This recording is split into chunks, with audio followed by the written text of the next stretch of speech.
Greer to open on behalf of the Scottish Greens. Up to 4 minutes, please. Thank you, Presiding Officer. I think we all went into this bill process agreeing not just about the crisis for Gaelic as a living language, but the importance of it to Scotland's culture. There wasn't that same consensus on the status, the importance or even the definition of Scots at the start of the process. And we have grown support for legislative provisions for Scots through this, but as we have just seen with some of the last amendment votes, there is clearly more work to do to build support, to build consensus across this Parliament in support of the Scots language. I am glad, though, that my amendments to include provisions for more education resources and extending the Scots language strategy to more public bodies were at least passed by majority.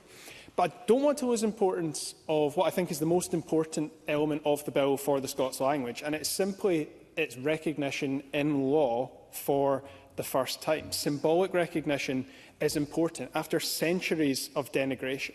Scots is a living language and thriving in all sorts of ways that Gaelic isn't, despite sustained efforts to force it out.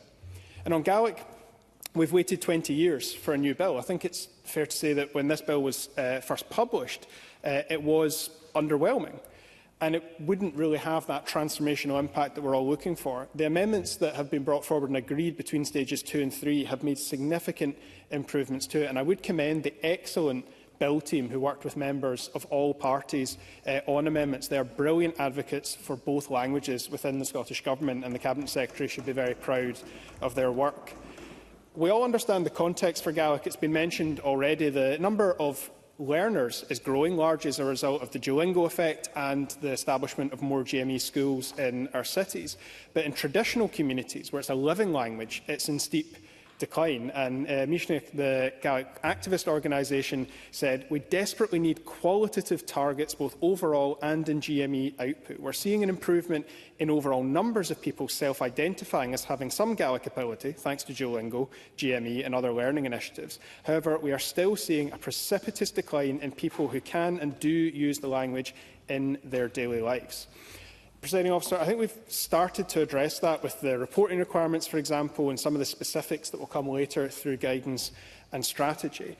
But the contrast between the growth of those with Gaelic language skills in our cities and the decline in traditional communities is a stark one. There's huge demand for GME schools in Glasgow and in Edinburgh. There's some extracurricular activities that are being established around that in Gaelic. Some progress, but it is clearly not yet a community language. You can't use Gaelic when you go shopping in Glasgow or in Edinburgh. But if we compare that to the evidence that one of our witnesses gave us, who'd just been in Stornoway a couple of days before coming to Parliament for the Stage 1 process in this bill, she said that one of the best examples she could think of Gaelic as a living language was seeing a group of teenage boys misbehaving in Gaelic in Stornoway. That was the example she used for what a living language really looks like.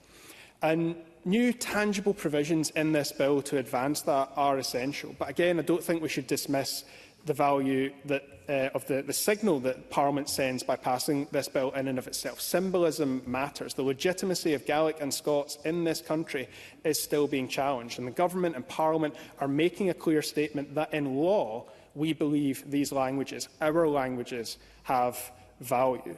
And the bill goes some way to addressing those challenges, but on its own, it's clearly not enough. No one would suggest it is enough. It is a hugely important moment this afternoon, though. As I said, for the first time in 20 years for Gaelic, and the first time ever for Scots to be recognised in law by this Parliament. We have a stronger bill in front of us as a result of the work of Parliament and tireless advocates like Wilson MacLeod, Gillian Munro and Matthew Fitt from Scots House. I think we can all be proud of the bill that we're going to vote for this afternoon. Thank you. Thank you, Mr Greer. And I now call on Willie Rennie to open.